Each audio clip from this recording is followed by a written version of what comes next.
Hello beautiful parents, आप सभी का मोमन बोर्ड में स्वागत है। क्या आपको ये सवाल परेशान करता है कि बच्चों के लिए डायपर यूज़ करना सही है या नहीं? बिकॉज ये एक बहुत कॉमन क्वेश्चन है, ये बहुत ज़्यादा कन्फ्यूजन पैदा करता है।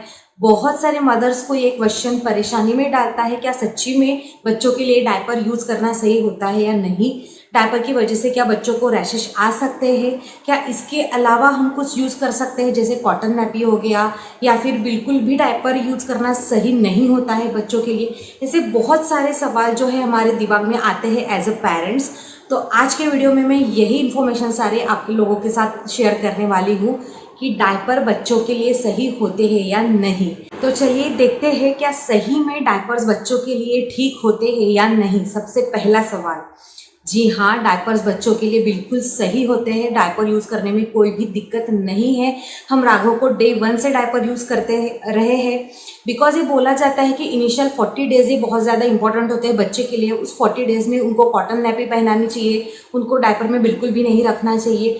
बट हमारे केस में ये बिल्कुल भी उल्टा था। बिकॉज कॉटन नैपी में बच्चे बार बार पी करते हैं। मदर भी फर्स्ट 40 डेज़ में बहुत उसकी रिकवरी की फेज़ होती है, उसको भी बहुत तकलीफ हुई होती है, उसको भी बहुत पेन होता है। आइदर वो नॉर्मल डिलीवरी हो या फिर वो सिजेरियन सेक्शन हो, तो ये दोनों के लिए भी एक डिफ़िकल्ट फेज़ होता है। तो इस केस में मैंने पर्सनली डायपर यूज़ किए फर्स्ट 40 डेज़ में। बिकॉज मुझे भी बहुत ज़्यादा आराम की ज़रूरत थी, मुझे भी बहुत तकलीफ हुई थी। ये जनरल मदर्स को होती है।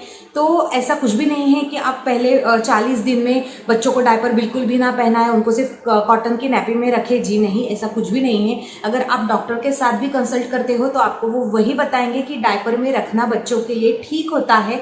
बट उसकी कुछ कंडीशंस होते हैं जो मैं अभी एक्सप्लेन करने वाली हूँ। उसके जो कंसेप्ट है, उसके जो लॉजिक है यूज़ करने के, वो अगर हम प्रॉपरली यूज़ करें तो बच्चों के लिए डायपर बिल्कुल भी तकलीफ नहीं देता है। ऐसा कुछ नहीं है कि हम बच्चों के लिए डायपर यूज़ करना उचित नहीं है या फिर उसकी वजह से बच्चों को परेशानी होगी। तो चलिए, सबसे पहला सवाल जो हमारे दिमाग में आता है डायपर को लेके, वो होता है कि डायपर की वजह से बहुत बारी डायपर रैश आने के चांसेस होते हैं। डायपर रैश जो है वो सिर्फ डायपर यूज़ करने से नहीं आती है। उसके पीछे को जो रीजंस है वो है, अगर हम बच्चे की प्रॉपर हाइजीन नहीं मेंटेन कर रहे हैं, अगर हम बच्चे को प्रॉपर क्लीन नहीं कर रहे हैं, उसका जो जनाके का एरिया है वो प्रॉपर हाइजीन, प्रॉपर क्लीनलीनेस नहीं, वहाँ पे नहीं मेंटेन हो रहा है, तो उसकी वजह से रैशेस आने की प्रॉब्लम होती है। भले ही आप फिर कॉटन नैपी यूज़ करें या फिर आप डायपर यूज़ करें, डायपर रैश आने के लिए सिर्फ डायपर आप यूज़ कर रहे हैं उसकी वजह से वो रैश हो रही है, ऐसा बिल्कुल भी नहीं है। कॉटन नैपी से भी वो रैश आ सकती है बच्चों में। बट अगर आप प्रॉपर हाइजीन, प्रॉपर क्लीनलीनेस अगर मेंटेन कर रहे हो तो बच्चों को रैश की तकलीफ नहीं होगी। भले ही आप डायपर यूज़ कीजिए, डायपर यूज़ करने में कोई भी दिक्कत नहीं है। देन जो सेकंड मोस्ट इम्पॉर्टेंट सवाल है कि कौन से ब्रांड का डायपर यूज़ किया जाए। जी हाँ, एक अच्छे क्वालिटी में, एक अच्छे ब्रांड में इन्वेस्ट कीजिए जो बच्चे की स्किन के लिए बहुत ही आरामदायी होगा, जिसकी वजह से बच्चे को कोई भी इरिटेशन या फिर डायपर रैश आने के चांसेस नहीं होते हैं। बिकॉज मार्केट में बहुत सारे डायपर के ब्रांड्स अवेलेबल है, हमें समझ में नहीं आता। मुझे भी ये तकलीफ हुई थी एज अ न्यू मदर, मुझे भी समझ में नहीं आ रहा था कि कौन सा डायपर यूज़ करना है। बट डॉक्टर से कंसल्ट करके, बहुत सारा रिसर्च करके, बहुत सारे ट्रायल एंड एरर इसमें आपको करने पड़ते हैं। ऐसा नहीं है कि आपने डायपर का ब्रांड उठा लिया और वो एकदम से सही हो और आपके बच्चे को सूट करे। जी नहीं, आपको इसमें थोड़ा सा एनालिसिस करना पड़ता है। बट बहुत बार ऐसे होता है कि हम आजू बाजू के जो लोग बोलते हैं उसके जो एक्सपीरियंसेस है वो सुन लेते हैं, बट वो हो सकता है कि आपके बेबी के लिए सूट ना करे। बहुत बार सूट भी कर लेता है, वो अच्छी बात है। बहुत बार ऐसे होता है कि हम टीवी की एड देख के भी डायपर खरीद लेते हैं, वो भी कभी कभी हमारे बच्चे की स्किन के लिए ठीक नहीं रहता। इसलिए हमें एनालिसिस करना पड़ता है। एक 2-4 ब्रांड देखिए, ट्राई कीजिए आपके बेबी की स्किन के ऊपर सूट कर रहे हैं क्या नहीं। अगर वो सूट कर रहे हैं तो उस ब्रांड का आप यूज़ कर सकते हैं। हम राघव के लिए पैम्पर्स यूज़ करते थे, हगीज भी ट्राई किया है, हिमालय भी एक बहुत अच्छा ब्रांड है। तो ये 3-4 ब्रांड जो है वो अच्छे क्वालिटी के होते हैं। आप ट्रायल एंड एरर कीजिए, एनालिसिस कीजिए, जिसकी वजह से आपको पता चलेगा कि आपके बेबी के लिए कौन सा डायपर का ब्रांड सूट कर रहा है। डायपर ब्रांड जब हम देखते हैं कि हमें कौन सा लेना चाहिए, तो उस टाइम पे हमें कौन सी चीज़ें देखनी है कि डायपर की एब्जॉर्बिंग पावर कितनी है, वो नोटिस कीजिए। बहुत बारी ऐसे होता है कि बच्चे बहुत बारी पी करते हैं, जैसे रेनी सीजन हो गया, विंटर हो गया, तो उस केस में बारी बारी डायपर चेंज करना पड़ता है। तो एक अच्छे क्वालिटी का, एक अच्छे ब्रांड का डायपर जो होता है उसकी एब्जॉर्बिंग पावर बहुत अच्छी होती है, वो बहुत बारी पी एब्जॉर्ब कर लेता है। ये भी एक एनालिसिस का तरीका है। एंड वो देखिए कि जो वो जेल बेस्ड डायपर हो, जी हाँ जेल बेस्ड डायपर एक बहुत अच्छे माने जाते हैं बेबीज़ की स्किन के लिए। तो ये 2 क्राइटेरिया है जब आप डायपर का ब्रांड सिलेक्ट करते हो, तो ये 2 पैरामीटर ज़रूर देखिए जिसकी वजह से आपके बेबी को भी कंफर्ट मिलेगा। एंड मेक श्योर कि आप जो बेबी का डायपर है वो every minimum 3 to 3.5 hour means 3.5 घंटे के बाद चेंज कीजिए। जी हाँ, ये बहुत ज़्यादा इंपॉर्टेंट होता है। अगर आप बेबी को डायपर पहना दिया और वो 4-5 घंटे तक उसी डायपर में पड़ा है, तो आप कौन से भी ब्रांड का डायपर यूज़ करेंगे तो उसको रैश तो होनी ही है। एंड कुछ कुछ सीज़न में, जैसे रेनी सीज़न में है या फिर विंटर में है, बच्चे बारी बारी पी करते हैं। एंड एक पर्टिकुलर एज आता है जब बच्चे बहुत बारी पी करते हैं। राघव के साथ भी ऐसे हुआ था, बिकॉज दिन में 10 से 15 बार बच्चे पी करते हैं। ये एक हेल्दी बेबी का सिम्टम माना जाता है, इसमें कोई भी दिक्कत नहीं है। बट मेक श्योर कि अगर आपके बेबी का डायपर फुल हो गया है, भले ही वो 1 घंटे में हो या 2 घंटे में हो, उस केस में आपको उसका डायपर चेंज करना है, जिसकी वजह से उसको डायपर रैश की कोई भी प्रॉब्लम नहीं होगी। बेबी की ग्रोथ में एक थोड़ा सा स्टेज आता है जब बेबी बहुत बारी पी करते हैं, जैसे न्यूबॉर्न बेबी है वो बहुत बारी पी करते हैं, तो उस केस में भी आपको एवरी 2 आवर मिनिमम बच्चे का डायपर चेंज करना है, जिसकी वजह से ऑब्वियसली उसका जो नाइटल का एरिया है वहाँ पे प्रॉपर हाइजीन मेंटेन होगी, आप वहाँ पे प्रॉपर क्लीन कर सकेंगे। एंड ऑब्वियसली उसकी वजह से उसको डायपर रैश की प्रॉब्लम भी नहीं होगी। देन नेक्स्ट जो पॉइंट होता है कि डायपर की साइज, जी हाँ साइज भी बहुत ज़्यादा इंपॉर्टेंट होता है। साइजिंग की वजह से भी डायपर रैश आने के चांसेस होते हैं। तो मेक श्योर कि आपका बेबी, अगर जनरली आप उसको मीडियम साइज का डायपर यूज़ करते हैं, तो उस केस में थोड़ा सा लार्ज साइज का यूज़ कीजिए, बिकॉज बेबी बहुत जल्दी जल्दी बड़े होते हैं। वो पैकेट के ऊपर लिखा होता है कि मीडियम साइज फ्रॉम 8 to 14 और फ्रॉम 9 to 12 kg। तो वेट के ऊपर मत जाइए। ऐसे बहुत बारी होता है कि हमारे बेबी का वेट जो है वो थोड़ा सा इधर उधर होता है, परफेक्टली उस रेंज में नहीं होता।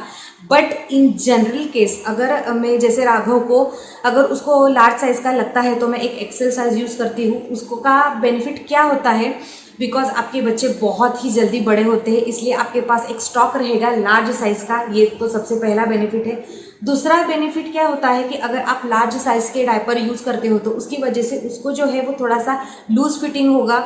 जो एयर पास होनी है उसकी बॉडी में वो प्रॉपर एयर पास होगी। डोंट वरी, अगर आपने एक साइज़ बड़ा डायपर यूज़ कर लिया तो उसकी वजह से वो डायपर नीचे नहीं आएगा, परफेक्टली बेबी को बैठता है।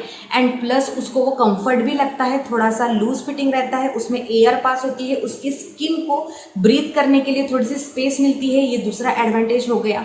एंड तीसरा क्या होता है, अगर आपने उसको करेक्ट, जैसे अगर उसको मीडियम लगता है तो अगर आपने उसको मीडियम ही यूज़ कर लिया, जैसे अगर आपका बेबी का वेट चलो आपको पता है कि 12 kg है, बट अगर मीडियम की रेंज का जो क्राइटेरिया है वो अगर 8 to 12 kg है, तो उस केस में try to use large number of size of diaper, because आपके बेबी का weight already larger border line पे आ चुका है। तो उस केस में हो सकता है कि वो डायपर बेबी को थोड़ा सा टाइट लगे, इसकी वजह से भी उसको अनकंफर्टेबलनेस होती है। एंड इसकी वजह से भी उसको स्किन को जो है वो इरिटेशन होती है, उसके जेनिटल एरिया में थोड़ा सा प्रॉब्लम होने की, थोड़ा सा इरिटेशन होने की, इचिंग होने के चांसेस होते हैं। इसलिए मेक श्योर कि आप एक साइज लार्ज डायपर यूज़ करें बच्चों के लिए। बहुत बारी ऐसे होता है कि एकदम से बच्चे रोने लगते हैं, अगर वो दोपहर में सोए हैं उस टाइम पे आपने उनको डायपर पहनाना है, अगर वो रात को सोए हैं उस टाइम पे आपने उनको डायपर पहनाना है, तो ऑल ऑफ अ सडन वो क्राई करने लगते हैं, बिकॉज उस केस में उनको जो आपने डायपर पहनाया है वो थोड़ा सा टाइट होता है, जिसकी वजह से उनको ब्रीथ करने में, उनको स्किन को इरिटेशन होती है। एंड ऑब्वियसली उस केस में अगर वो एक बार भी पी कर दे तो वो डायपर फुल हो जाता है, तो जिसकी वजह से उनको स्किन को जो है वो ब्रीदिंग के लिए जगह नहीं मिलती, एयर पास होने के लिए जगह नहीं मिलती। ये एक बहुत कॉमन रीज़न होता है, बच्चे इरिटेट होते हैं, रोते हैं, और बहुत बारी हमें ये रीज़न पकड़ में नहीं आता। तो नोट कीजिए कि आप आपके बच्चे के लिए एक साइज़ बड़ा डायपर यूज़ कर रहे हैं, जिसकी वजह से ऑब्वियसली बेबी को बहुत अच्छे से कंफर्ट मिलेगा। देन उसके बाद का हमारा पॉइंट है कि क्लीनलीनेस कैसे मेंटेन करना है। जी हाँ, बेबीज़ में क्लीनलीनेस, हाइजीन मेंटेन करना बहुत ज़्यादा इंपॉर्टेंट होता है, बिकॉज जो न्यूबॉर्न बेबीज़ होते हैं वो बारी बारी पी करते हैं, वो बारी बारी पॉटी करते हैं, तो ऑब्वियसली उस एरिया में हमें बार बार उनको साफ़ करना बहुत ज़्यादा इंपॉर्टेंट रहता है। बट ऐसे ही केस में एज अ पेरेंट बहुत बारी ये गलती मैंने भी की थी, तो बहुत बारी ये गलती होती है कि हम बहुत ज़्यादा वाइप्स पे डिपेंड रहते हैं। जी हाँ, वाइप्स ऑब्वियसली घर में होते हैं, बट वो किस टाइम पे यूज़ करना ये भी बहुत ज़्यादा इंपॉर्टेंट है। हमने राघव के केस में स्टार्टिंग में वाइप्स यूज़ किए थे, बट जिसकी वजह से क्या हुआ था, उसको इरिटेशन की प्रॉब्लम हुई थी। फिर हमने डॉक्टर से कंसल्ट किया, हमने भी कुछ एनालिसिस किया खुद के अकॉर्डिंग, तो हमें समझ में आया कि वाइप्स में जो है वो अल्कोहल कंटेंट होता है, जिसकी वजह से बेबी की स्किन को अगर हम बारी बारी उसको पोंछते हैं तो उसको इरिटेशन होगा, और वहाँ पे जो है वो एक रेडनेस आ जाती है because of that alcohol, and plus baby की जो स्किन है वो ड्राई पड़ने लगती है उसकी वजह से। तो हम क्या करते हैं कि हम जब भी बाहर जाते हैं, अभी तो राघव 2 ईयर प्लस हो गया, उसको वाइप्स की कोई भी ज़रूरत नहीं है, बट जब उसको वाइप्स लगते थे हम क्या करते थे, हम सिर्फ बाहर के लिए वाइप्स तो रखते थे, क्योंकि baby most of the time घर में ही रहता है, हम उसको बारी बारी बाहर नहीं लेके जाते।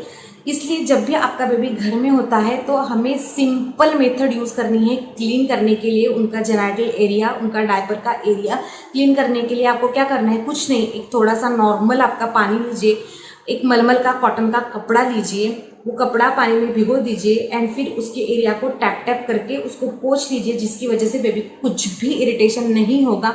एंड उसको 5-10 मिनट तक खुला छोड़ दीजिए। जी हाँ, हवा लगने दीजिए। हवा लगने से उनके स्किन को ब्रीथ करने की एबिलिटी भी बढ़ती है, एंड ऑब्वियसली बच्चे भी बहुत खुश होते हैं। तो ये एक सिंपल मेथड है बच्चे की स्किन को क्लीन करने के लिए, हमें वाइप्स पे डिपेंडेंट नहीं रहना है। अब जनरली पेरेंट्स जो गलती करते हैं वो यही पे करते हैं। मोस्ट ऑफ द टाइम क्या होता है, जैसे मैंने पहले बोला कि वाइप्स का यूज़ बहुत बारी होता है, क्योंकि हमें नहीं पता रहता कि उसकी वजह से क्या होता है क्या नहीं होता। बट जैसे आपको पता चलेगा, जैसे आप एनालिसिस करोगे, आपको ये नॉलेज आते जाएगी, आपको एक्सपीरियंस आते जाएगा पेरेंटहुड जर्नी का, तो उस केस में हमें वाइप्स यूज़ करना बंद करना है। ऑब्वियसली आप जब बाहर जाते हो तो आप आपके साथ वाइप्स कैरी कर सकते हो, बट मेक श्योर कि आप प्योरली नेचुरल वाइप्स यूज़ कर रहे हो, जिसमें अल्कोहल कंटेंट बहुत ही कम हो, बहुत ही मिनिमम हो, जिसकी वजह से बेबी को कोई भी इरिटेशन ना हो। तो ये सबसे पहला तरीका है कि हमको नेचुरल वे से उनको क्लीन करना है, पानी और एक कॉटन के कपड़े से। ये पहला पॉइंट है। देन दूसरी गलती पेरेंट्स जो करते हैं वो क्या करते हैं कि अगर आपने उनको पानी से साफ कर दिया, उनको थोड़ा सा एयर लगना बहुत ज़्यादा ज़रूरी है, यहीं पे गलती हो जाती है। आपने उसको क्लीन कर दिया, बट उसका एरिया जो है वो सूखा नहीं है, उसकी स्किन अभी भी गीली है, उसके ऊपर आपने एकदम से डायपर चढ़ा दिया, उसकी वजह से भी डायपर रैश आने के बहुत ज़्यादा चांसेस होते हैं, बिकॉज उसकी स्किन अभी तक गीली है, वो पूरी तरीके से ड्राई नहीं हुई है, एंड ऊपर से आपने डायपर पहना दिया तो क्या हुआ, उसकी स्किन को जो एयर ब्रीदिंग का जो टाइम है वही नहीं मिला, एंड प्लस उसकी वजह से क्या हुआ कि वहाँ पे उसको पसीना आ गया, एंड ऑब्वियसली उसकी वजह से स्किन की रैश हो गई।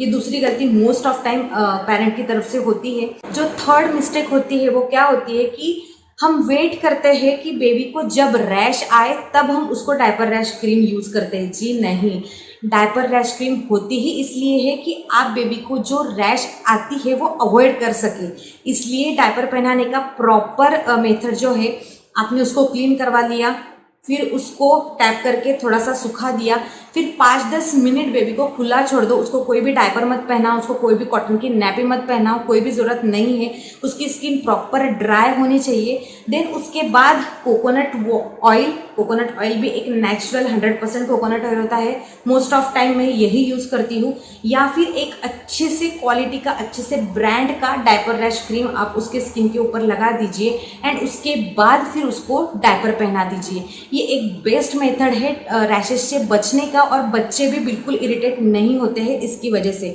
बट बहुत बारी ऐसे होता है कि हम वेट करते हैं या फिर हम भूल जाते हैं कि हमें डायपर रैश क्रीम कब लगानी है, जब डायपर आती है, जब उसको कुछ इरिटेशन होती है, तब हम जाके डायपर रैश क्रीम लगाते हैं। जी नहीं, डायपर रैश क्रीम बनी ही इसलिए होती है कि हमें वो अवॉइड करना है बच्चों में रैशेज, इसलिए मेक श्योर कि आप बेबी को डायपर पहनाने से पहले कोकोनट ऑयल लगा दीजिए या फिर उनको डायपर रैश क्रीम लगा दीजिए। अब मैं ये क्यों बोल रही हूँ बार बार, बिकॉज ये क्या करता है, इसके पीछे का कंसेप्ट या इसके पीछे का लॉजिक क्या है। बच्चे की स्किन ड्राई हो गई, आपने उसके ऊपर ऑयल, कोकोनट ऑयल जो 100% नेचुरल होता है वो, या फिर एक अच्छे से ब्रांड का डायपर रैश क्रीम लगा दिया, फिर आपने उसके ऊपर डायपर पहना दिया। उसकी वजह से क्या होता है, जब बेबी पी करता है तो एक लेयर रहती है उसके स्किन में एंड डायपर के बीच में, इसलिए वो जो पी वो करता है वो अपोजिट जाके वापस जाके उसके स्किन में पेनिट्रेट नहीं होती है, जिसकी वजह से बच्चा रैशेस की वजह से बच सकता है, जिसकी वजह से बच्चे को रैशेस की प्रॉब्लम नहीं होगी।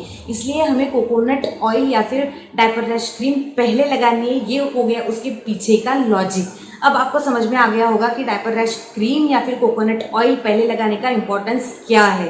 देन नेक्स्ट पॉइंट है कि जब बच्चे को रैशेस आ गई है तो उस टाइम पे हमें क्या करना चाहिए, उसके ऊपर रेमेडी क्या है। बिलीव मी दोस्तों, डायपर रैश अगर आपने ये ऊपर के तरीके फॉलो कर लिए तो आपके बेबी को रैशेस की प्रॉब्लम बिल्कुल भी नहीं होगी। बट आपने कहीं इधर उधर थोड़ी सी गलती कर ली, but and in any case अगर बच्चे को रैश आ गई तो उस केस में आपको क्या करना है, बेबी को खुला छोड़ना है। जी हाँ, एक डायपर रैश क्रीम लगा दो, कोकोनट ऑयल लगा दो, उसके बाद उसको खुला छोड़ दो। एयर जो है ना वो एक बहुत ही अच्छा सोर्स होता है, बहुत ही अच्छा सॉल्यूशन है डायपर रैश को ट्रीट करने का। उसकी वजह से क्या होता है, बेबी की जो स्किन की ब्रीदिंग एबिलिटी है वो फिर से डेवलप होती है धीरे धीरे। एंड वो एक दो दिन में जो है, आई बिलीव कि एक दिन में ही अगर आप ये फॉलो करोगे तो एक दिन में ही आपकी बेबी की जो रैश आई है वो पूरी की पूरी चली जाएगी। आपको कुछ भी एक्स्ट्रा करने की ज़रूरत नहीं है। उस दिन बच्चे को कुछ भी नैपी ना पहना है, कुछ भी नहीं। कॉटन के जो लोअर आते हैं वो सिंपल पहना दीजिए, जिसकी वजह से उसको एक कवरिंग भी रहेगा और उसको कुछ भी हार्म पहुंचने के चांसेस नहीं रहेंगे। बट मेक श्योर आप उस दिन उसको कोई भी डायपर नहीं पहना रहे हो, आप उसको खुला छोड़ दो। जितना ज़्यादा उसका स्किन एयर के कांटेक्ट में आएगा उतनी ज़्यादा उसकी स्किन ब्रीथ करने लगेगी एंड उतनी जल्दी उसका जो रैश है वो हील हो जाएगा। ये एक बहुत ही अच्छा सॉल्यूशन है डायपर रैश को ट्रीट करने का। एंड द लास्ट पॉइंट है कि आपको बहुत अच्छे से डायपर के जो रैश की क्रीम है बहुत सारे मार्केट में अवेलेबल है, बट मेक श्योर कि आप एक बहुत अच्छे ब्रांड का डायपर रैश क्रीम यूज़ कर रहे हो। हमारे केस में अगर आप पूछोगे तो मैं सेबामेड का रैश क्रीम यूज़ करती हूँ। उसके पहले मैंने हिमालय का यूज़ किया है, उसने भी बहुत अच्छा रिजल्ट दिया है। बट टच वुड राघव को डायपर रैश की जो तकलीफ है बहुत कम बारी हुई है, हार्डली उसको 1 या 2 बार वो तकलीफ हुई है, बिकॉज ये सारे मेथड्स मैंने फॉलो किए हैं, जिसकी वजह से राघव को रैशेस की प्रॉब्लम बहुत कम हुई है। बट सेबामेड एक बहुत ही अच्छा ब्रांड है। सेबामेड की शैम्पू, सेबामेड का सोप बेबी के लिए, बॉडी वॉश, ये बहुत ही अच्छे हैं। इसके रिव्यू में आपको मेरे नेक्स्ट वीडियो में देते जाऊंगी। प्लीज़ इसके लिए आपको स्टे ट्यून रहना है मॉम ऑन बोर्ड पे। बट सेबामेड का डायपर रैश क्रीम आप यूज़ कर सकते हो। उसकी जो लिंक है वो मैं आपके लिए डिस्क्रिप्शन बॉक्स में डाल दूंगी, प्लीज़ जाइए और वो चेक कीजिए। सेबामेड के सारे प्रोडक्ट्स बहुत अच्छे हैं, बेबी के लिए बहुत अच्छे से रिजल्ट देते हैं। उसके फेस क्रीम बोलो, उसके डे की क्रीम बोलो, बहुत ही अच्छे हैं। राघव के लिए बहुत अच्छा रिजल्ट दिया है, आप वो ज़रूर ट्राई कर सकते हैं। तो ये थी सारी इन्फॉर्मेशन डायपर को लेके, बेबीज़ में डायपर यूज़ कैसे कर सकते हैं, उनके तरीके क्या है, क्लीनलीनेस की मेथड क्या है। अब हम बात करते हैं कॉटन नैपीज। बहुत बारी ऐसे होता है कि लोग बोलते हैं कि नहीं, घर वाले भी बोलते हैं कि आपको कॉटन नैपी यूज़ करनी है, वो बहुत अच्छा कंफर्टेबल है। बट एज अ पेरेंट मुझे और तन्मय को उसमें कुछ भी इतना ज़्यादा एडवांटेज नहीं दिखा था। हमने बहुत बारी लोगों को क्रॉस क्वेश्चनिंग किया, हमने डॉक्टर से भी कंसल्ट किया, तो डॉक्टर ने भी हमें बोला कि इसमें ऐसा कुछ नहीं है कि बहुत ज़्यादा वंडर है कॉटन नैपी में, बल्कि मुझे थोड़ा सा उसमें ट्रबल दिखा, मुझे यूज़ करने में थोड़ी सी दिक्कत आई। बिकॉज न्यूबॉर्न बेबी जो है वो बार बार पी करते हैं, बार बार पॉटी करते हैं, तो हमें उनका बारी बारी वो कॉटन नैपी चेंज करना थोड़ा सा दिक्कत का लगा। उसमें एक एडवांटेज बोला जाता है कि वो एयरी होता है, उसमें एयर पास होती है। बट ये वाला भी पॉइंट मैंने डायपर में कवर कर लिया है कि अगर आप एक साइज़ बड़ा डायपर यूज़ करते हो तो ऑब्वियसली ये वाला भी पॉइंट वहाँ पे कवर हो जाता है। प्लस कॉटन नैपी में क्या होता है कि बहुत बारी ऐसे होता है कि हमें समझ में नहीं आया है कि बेबी ने पी की है, हमें भी नींद लग गई, उसको भी नींद लग गई, तो बेबी गिले में बहुत देरी रह गया। प्लस बहुत बारी ऐसे होता है कि हम वर्किंग वूमन रहते हैं तो हमारा बेबी मेड के पास रहता है या फिर घर में और लोग रहते हैं, बट उस केस में अगर वो पकड़ में नहीं आया, उनके ध्यान में नहीं आया, बच्चा गिले में ही रह गया बहुत टाइम के लिए, तो वो उसके लिए और ज़्यादा इरिटेशन पैदा करेगा और जिसकी वजह से उसकी स्किन को भी प्रॉब्लम होगी, उसको रैशेज की प्रॉब्लम होगी, उसकी स्किन भी धीरे धीरे ड्राई पड़ती जाएगी। बट ये सारी प्रॉब्लम जो है वो डायपर में नहीं होती है।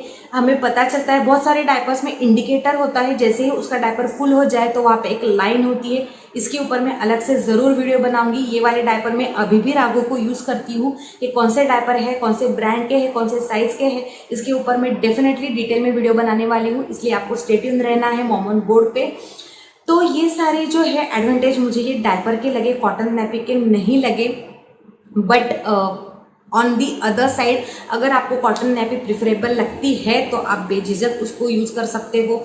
एंड तीसरी जो है वो लास्ट जो पॉइंट है वो मुझे दिक्कत लगा उसका साफ़ करने में। कॉटन नैपी जो है हमें बार बार उसको वॉश करना पड़ता है। बहुत बारी ऐसे होता है कि उसकी पॉटी के जो मार्क है वो रह जाते हैं एंड वो कॉटन नैपी बेबी को फिर से यूज़ करने में मुझे बिल्कुल भी पसंद नहीं आया था, इसलिए मैंने वो बहुत ज़्यादा प्रीफर नहीं किया था। प्लस हमें ये भी समझ में नहीं आता कि उसके सारे बैक्टीरिया, उसके सारे जर्म्स निकल गए हैं या नहीं, उसका कोई भी मेजरमेंट का क्राइटेरिया नहीं होता। वही हम डायपर क्या कर सकते हैं, उसको यूज एंड थ्रो होते हैं कि उसको फाड़ दिया, फेंक दिया, उसमें कोई भी जर्म्स या फिर वापस से वो जर्म्स स्किन के कांटेक्ट में आने के कोई भी चांसेस नहीं होते। ये सारे एडवांटेज मुझे डायपर में लगे थे। बट ये सारे मेरे और तन्मय के व्यूज़ है। अगर आपको कॉटन नैपी अच्छी लगती है, अगर आपको वो यूज़ करने एडवांटेज लगता है तो आप बेझिझक यूज़ कर सकते हो। इस वीडियो में मैंने ट्राई किया है कि डायपर हम किस तरीके से यूज़ कर सके, उसकी प्रॉपर मेथड क्या होती है, डायपर रैश से कैसे बच्चों को बचाया जा सकता है। आई होप आपको ये वीडियो अच्छा लगा हो। मैंने मेरी तरफ से थरो इन्फॉर्मेशन आप तक पहुंचाने की ज़रूर कोशिश की है। अगर आपने ये वीडियो एंड तक देखा है, आपको अच्छा लगा है तो please hit the like button. इससे मुझे मोटिवेशन मिलता है कि मेरे कंटेंट अच्छे जा रहे हैं, मेरे वीडियो अच्छे जा रहे हैं कि नहीं, ये एक मुझे मैसेज की तरह होता है। तो please hit the like button for me. Comment कीजिए अगर आपका कोई भी एक्सपीरियंस, कुछ अलग एक्सपीरियंस है आपके पास तो प्लीज़ वो शेयर होगा सब लोगों के साथ, इसलिए ज़रूर कमेंट कीजिए, शेयर कीजिए ये सारा वीडियो। बिकॉज ये डायपर ये बहुत ही ज़्यादा कॉमन प्रॉब्लम होती है मदर्स के लिए एज अ पेरेंट, इसलिए बहुत ज़्यादा मदर्स तक, बहुत ज़्यादा पेरेंट्स तक पहुँचना बहुत ज़्यादा ज़रूरी है। इसलिए ये वीडियो प्लीज़ शेयर कीजिए। एंड जैसे मैंने पहले बोला, आपने सब्सक्राइब तो अभी तक कर ही लिया होगा, बेल बटन अभी तक प्रेस कर ही लिया होगा, बिकॉज मुझे ट्रस्ट है कि आप ज़रूर मॉम ऑन बोर्ड को सब्सक्राइब करोगे। बहुत जल्दी हम हमारे नेक्स्ट वीडियो में मिलते हैं। तब तक please take good care of yourself and please be on board and be in touch.